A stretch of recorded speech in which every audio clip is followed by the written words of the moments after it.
तो इसका मतलब उनके कर्म उन पे हावी हैं और वो इस जन्म में भी सुधरे नहीं है, वो ये चीज हो जाती है। जब शिव को जो पूजते हैं ना वो हेल्दी होना शुरू हो जाते हैं, और जो अनहेल्दी हैं उसका तो मतलब कर्म है,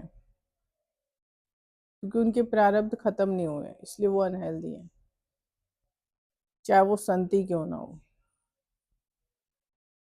तो ये दो अलग चीजें हैं। और जिसने करा है और जो लोगों को हील कर सकते हैं, सामने आने पर वैसे ही हील कर सकते हैं, तो वो एक अलग स्पेशल सोल होती है मेरी तरह। तो सामने लोग जो भी कांटेक्ट में होते हैं वो होते हैं, हील होते हैं, उनकी सोल भी हील होती है, वो सही राह पे भी चलना शुरू कर देते हैं। लेकिन जिनसे हमारे जैसों से संपर्क जिनका कट गया है, इसका मतलब कि उनके कर्म उन पे हावी हैं और इस जन्म में भी वो सुधर नहीं रहे हैं, इसलिए उनका हमारे से संपर्क खत्म हो जाता है। ऐसा होता है कुछ कुछ के साथ, तो थोड़ा सा संपर्क हुआ बस खत्म। ठीक है ना। तो लोग हील इसीलिए नहीं हो पाते, हमारे जैसों के संपर्क में इसीलिए नहीं आ पाते, क्योंकि उन्होंने कर्मों को काटने की कोई कोशिश की ही नहीं है, तो वो हील कैसे होंगे। तो श्रीमद् भागवत पुराण का जो करने का मेरा अनुभव रहा है ना, मतलब 2 ढाई महीने बाद, 3 महीने बाद ये सामने आया है। अब कुछ भी हाथ में भी दर्द नहीं होता है, उंगलियों में भी दर्द नहीं होता है, क्योंकि वो हील कर देती हैं। पता नहीं होता, हील कर देती हैं। कभी कभी तो मीठी मीठी नींद ला देती हैं, 1-2 घंटे के लिए ऐसी नींद ला देंगी कि वो हील करके चली जाती हैं। ऐसा होता है। तो बहुत प्यारा एक्सपीरियंस है ये, करके देख लो आप लोग भी, क्या पता आपके कर्म सुधरे। क्योंकि नारायण को घर में आप इसके द्वारा रख सकते हो, क्योंकि साक्षात नारायण है आपके घर में, ऐसा समझ लो। ये कोई मामूली पुस्तक नहीं है, ये इसमें बहुत सारा ज्ञान भरा हुआ है। और ये पढ़ने में मुझे इतना मज़ा आ रहा है ना कि मतलब ये लगा लो कि 3-4 अध्याय करने में तो पता भी नहीं लगता। बहुत ही प्यारा महापुराण है, बहुत ज़्यादा प्यारा है। जब आप पढ़ने लगोगे ना तो मज़ा आएगा, ये इतना प्यारा है। और इसके साथ होने वाले एक्सपीरियंस अलग ही हैं। करके देखो, इससे फ़ायदा मिलेगा। और अगर आपके कर्म आप पे हावी हैं तो आप ये पूरा नहीं कर पाओगे। क्योंकि जिन पे कर्म हावी रहते हैं ना, वो ये पुराण नहीं कर पाते। पुराण क्या, आप भटके हुए हो, अगर आप मंदिरों में भगवान को ढूंढ रहे हो ना तो नहीं है। ठीक है, लोग चक्कर काट रहे हैं शनि की मूर्ति के आगे, किसके कहीं पे भी चक्कर काटो। मैं अब मेरे से शिवा ने एक बात बोली थी कि जिसको जो अच्छा लगता है ना वो वही करेगा।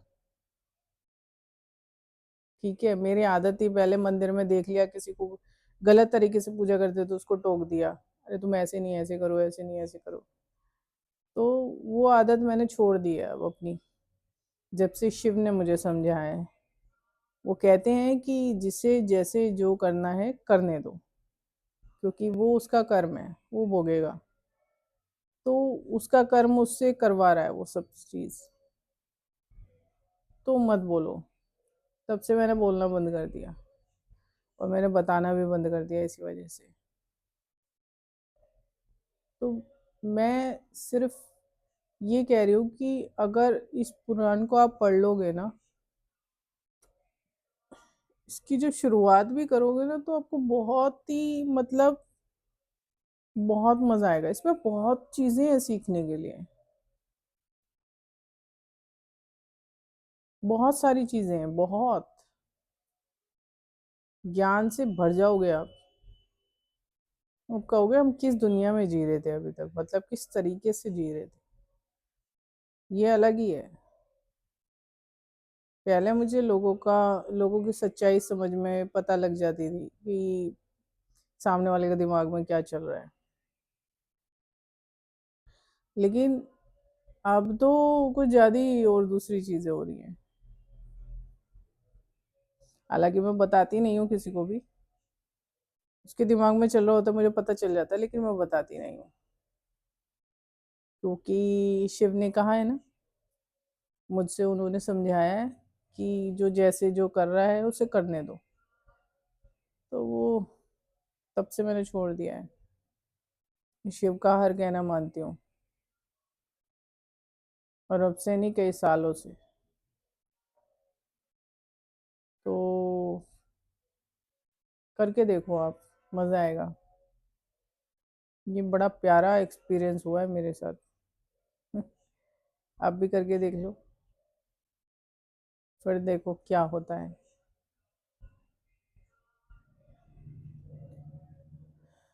और रही बात घर पर असर की आपके, तो मैंने एक वीडियो में बताया था कि आपको जो भी जगह मिलती है रहने के लिए, या आप जिस तरीके की स्थिति में रह रहे हो, तो वो आपकी बड़ी संतान के उससे ही असर है। सब उसी का ही असर होता है। छोटी संतान से कुछ असर नहीं होता, बड़ी संतान का पूरा असर होता है। आप कैसा, आपको घर मिलेगा, कैसा आपका सारा कुछ होगा, ठीक है ना, आप सुखी रहते हो दुखी रहते हो, वो सब बड़ी संतान से रिलेटेड रहता है आपका, उसी से ही जुड़ा रहता है। चाहे लड़की हुई हो बड़ी संतान, या लड़का हुआ हो, इसमें कुछ वो मैटर नहीं करता। अगर आप घर में पूजा पाठ भी नहीं कर पा रहे हो, कुछ नहीं कर पा रहे हो, तो वो उसका कर्म है, आपकी बड़ी संतान का कर्म है जो हावी है आपके ऊपर, जिसकी वजह से आपको परेशानी हो रही है। अब ये नहीं है कि लड़की है तो आपके ऊपर कर्म हावी नहीं होगा, आपके ऊपर जब तब भी कर्म हावी होगा। ये कोई मैटर नहीं करता कि आपकी संतान लड़की है लड़का है, बड़ी। तो आप सुखी रहते हो या हर वक्त ही दुखी रहते हो, वैसे जो ज्यादा दुख इस उसमें भोग लेता है ना, वही आगे मोक्ष या मुक्ति पाता है। यहाँ आप सुख भोगने नहीं आते हो, लेकिन लोग ऐसा बना लेते हैं, ठीक है ना। जो इसमें जो चिंता कराई जाती है ना आपसे, जो चिंता करवाई जाती है, जो आप पीछे कर्म करे हुए आते हो, तो उससे चिंता करवाई जाती है, तो वो भी एक सोल ही है जो आपसे चिंता करवाती है। वो नारायण के उसमें वो काम कर रही है, लेकिन वो भी एक सोल है। चिंता भी एक सोल है जो आपको तंग करती है, आपको चिंता में डालेगी। ये मत सोचना कि ये आपके ऊपर, जो लोग सोचते हैं ना कि ऊपरी का चक्कर, ये चक्कर वो चक्कर, सारी चीजें आपसे, जो आलस भी है ना वो भी एक सोल है। तो वो भी आलस जब डलता है, जब आपका प्रारब्ध आपके ऊपर हावी होता है। तो ये सारी सोल्स काम करती हैं। तो वो नारायण की इच्छा होती है, जब ये करती है ना आपके ऊपर, तो ये नारायण की इच्छा होती है। लेकिन है वो एक सोल ही वो भी। और मैंने बताया ना, वो सोल सी हील कर रही थी मेरे उस हिस्से को, फिर मेरा दर्द खत्म हो गया। तो चिंता भी एक सोल है, और आलस भी एक सोल है, और जो पेन देती है वो भी एक सोल ही है। ये सारी सोल्स करती हैं ये काम इंसानी शरीर के ऊपर। तो ये काम कब होता है, मतलब वो आपके कर्मों पे है, ठीक है ना। तो ये भूल जाओ कि ऊपरी का चक्कर हो रहा है, ये हो रहा है वो हो रहा है। जब आपके प्रारब्ध आप पर हावी होंगे ना, तो ये आपको जकड़ेंगी। आलस वाली सोल भी जकड़ेगी आपको, और चिंता वाली सोल भी जकड़ेगी। और पेन वाली सोल भी जकड़ेगी आपको। ये तभी होता है जब आपके पिछले जो प्रारब्ध होते हैं वो खत्म नहीं होते और इस जन्म में भी आपने ना सुधरने की कसम खाई होती है, तब ये सारी चीजें आपके साथ होती हैं। तो चिंता संतान के रूप में या उसके रूप में आई है आपके जीवन में, क्योंकि ये आपके कर्म होते हैं। अब किसी की संतान होती है, ज्यादातर की जो छोटी संतान होती है ना, वो थोड़ा बहुत उन्हें सुख देने के इरादे से आई होती है, और जिसकी जो बड़ी संतान होती है ना, वो दुख ही भोगते हैं। वो उसके कर्मों के चलते आप लोग दुख भोग रहे हो, और उसके साथ जो आपने कर्म किया है उसके चलते आप लोग दुख भोग रहे हो। तो वो आपको कष्ट देने ही आई है। ठीक है, तो ये सोल्स काम करती हैं। ये भूल जाओ कि हमें चिंता हो रही है, हमें ये हो रहा है, नहीं, आपको चिंता करवाई जाती है। ये एक सोल होती है जो काम करती है। आलस भी एक सोल है जो काम करता है। ये सारे आपके साथ जो सोल्स सोल्स काम करती हैं, ये आपके ऊपर और आपके कर्म के अनुसार आप पर असर डालती हैं। तो आप किसी भी मंदिर में चले जाओ, माथा पीट लो, मत्था पटक लो, फोड़ लो, कुछ नहीं मिलने वाला। आपको अपने कर्मों पे ध्यान देना होगा, तब जाकर ये हटती हैं। ये जोक की तरह चिपकती हैं। ठीक है, फिर ये जब तब हटना शुरू करती हैं, अपनी ग्रिप को तब आपसे लूज करती हैं, वरना ये ऐसे जकड़ लेती हैं। कर लो, फिर क्या करोगे। कर्मों का इतना असर होता है ना कि इसी वजह से तो लोग ज्यादा, बहुत ज्यादा वो हो रहे हैं, कर्मों के चलते हो रहा है, क्योंकि इस जन्म में भी सुधार कर रहे हो, कर नहीं रहे हैं कुछ, वो इस वजह से होता है। ठीक है ना, अभी भी वही चल रहा है ना। मेरे ज्यादा होना चाहिए, मेरी इतनी प्रॉपर्टी, इतना होना चाहिए, इतना है, इतना होना चाहिए, बस यही सब चल रहा है। लालच भी एक सोल है। लालच वाली सोल जब आपके पास आती है, वो एक परीक्षा के तौर पर आती है। वो टेस्ट टाइम होता है।